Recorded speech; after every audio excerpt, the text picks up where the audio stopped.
about a year and a half ago, my wife and I accidentally discovered a place called Multnomah Falls along the Columbia River Gorge, which is forming the boundary between Oregon and Washington.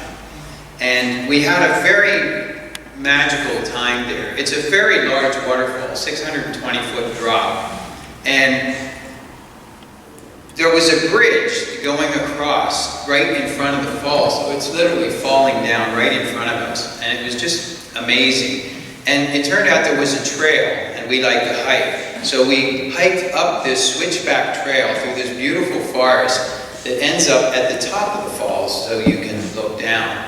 And a couple days later, back in San Diego, my wife was working and I wasn't. It was spring break, and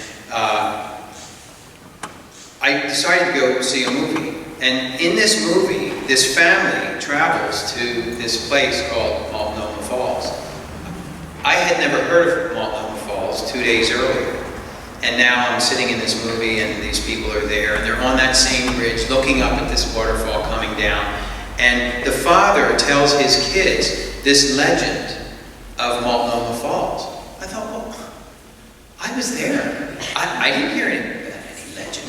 I was even in the visitor's center before. I didn't hear it. And of course, I love stories, and I love stories that have mystery in them. And I'm like, I've got to find this story. So when I got home from the movie theater, I started researching and found the legend of Multnomah Falls. And so that is the story I'm going to share with you now. It was a long time ago, before there was a Multnomah Falls. The people who called themselves Multnomah, the tribe, lived along the south side of Big River. Big River flowed westward in the direction of the setting sun into the great water. Many days' walk. We call that great water the Pacific Ocean, by the way. And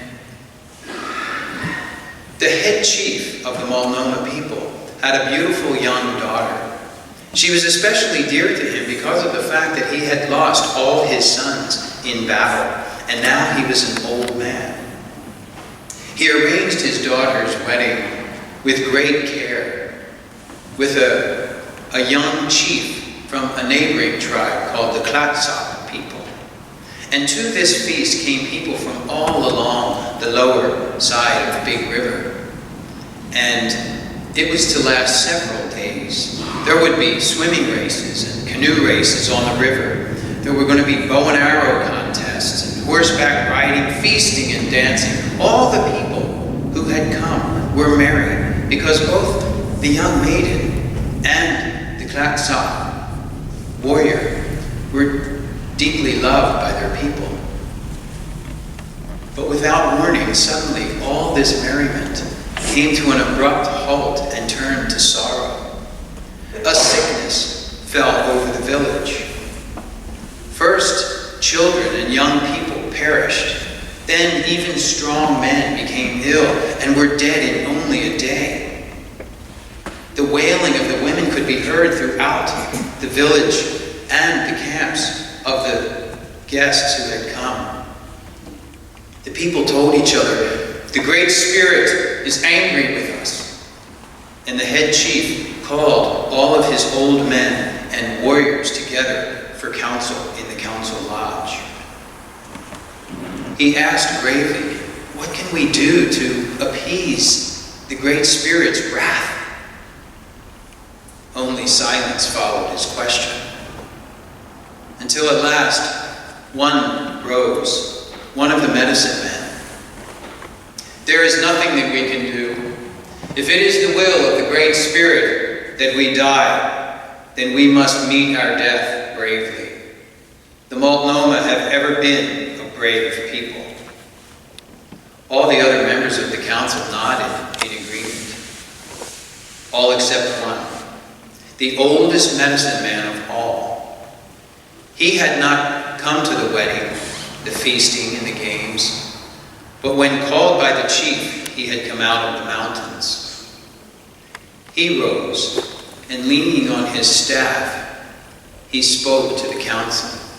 His voice was low and feeble. I am a very old man, my friends. I have lived a long, long time. Now you will know why. I will tell you a secret that my father told me. He was a great medicine man of the Multnomah people, met many summers and many snows in the past.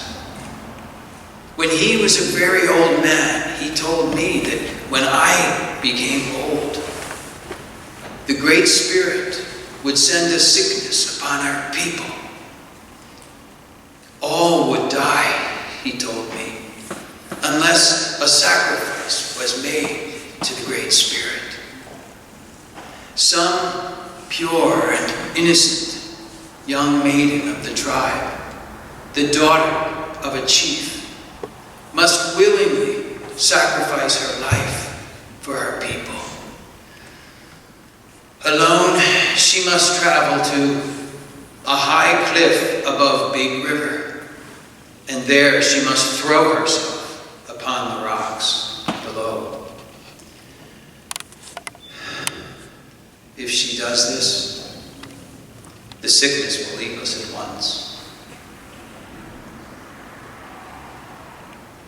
I have spoken. My father's secret has been told, and now I can die in peace. As the old man sat down, not a word was spoken. At last, the head chief lifted his head. Let us call together all the maidens whose fathers and grandfathers have been head men. And soon, a dozen girls stood before the tribal council. Among them, the head chief's own daughter, whose wedding feast had just been so sadly interrupted. And he told the girls everything that the old medicine man had told the council. And he added, I believe that his words are words of truth. And then the head chief turned to the medicine men and the warriors and the old men, and he told them, go and tell our people, tell them all, to meet death bravely. No maiden shall be asked to make this sacrifice. This is my word. This meeting is over. The sickness stayed in the village, and many more people died. Sometimes the daughter of the head chief wondered to herself if she should be the one to go and give her life in sacrifice for her people. But she loved her new husband, and she wanted to live.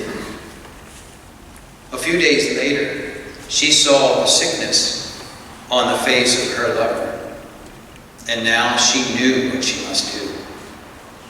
And so she cooled his hot face. She tended to him with such loving care, and left a bowl of water by his bedside. And then she slipped away in the night without a word to anyone. All that night and all the next day, she made her way along the trail that led to the great river. And at sunset, she came to the edge of a cliff that overlooked the water. For many moments, she stood there, looking down in silence at the jagged rocks far below. Then she turned her face to the sky and lifted up her arms. She spoke aloud to the Great Spirit. Great Spirit, you are angry with my people. Will you make the sickness pass away if I give you my life? Only love and peace and purity are in my heart. If you will accept me as a sacrifice for my people, then let some token hang in the sky, so that I might know that my death is not in vain, and that the sickness will quickly pass. Just then, she saw the moon rapidly rising above the trees across Big River. And she knew this was the token that she asked for. And so, closing her eyes, without further thought, she leapt from the cliff. The following morning, all the people who had expected to die that day suddenly rose from their beds, well and strong. Their hearts were filled with joy. Once again, laughter rang through the Multnomah village and the camps of the guests. And then someone said, but wait, how did the sickness pass so quickly? Did one of the maidens? And so once again, all of the maidens whose fathers or grandfathers were head men were called together. And this time, one was missing. The young Clatsop warrior, he ran along that trail that led to Big River. Many people followed him. On the rocks at the base of the high cliff, they found the girl that they all had loved dearly. Right there, they buried her. And now her father turned and prayed to the Great Spirit. Great Spirit, show us a token that my daughter's spirit has been welcomed into the land of the spirits. Almost immediately following his words, they heard the sound of water coming from above. All the people turned and looked up to the high cliff, and there they saw a stream of water, silvery white, coming over the edge of the cliff. It fell down and broke into a floating mist that landed at their feet. As they continued to watch, the stream grew in power until it became a high and beautiful and mighty waterfall. And from that summer until this, the white water has flowed over the edge of that cliff into the deep pool below. Sometimes, in winter, the spirit of the brave and young maiden comes back to see the waterfall.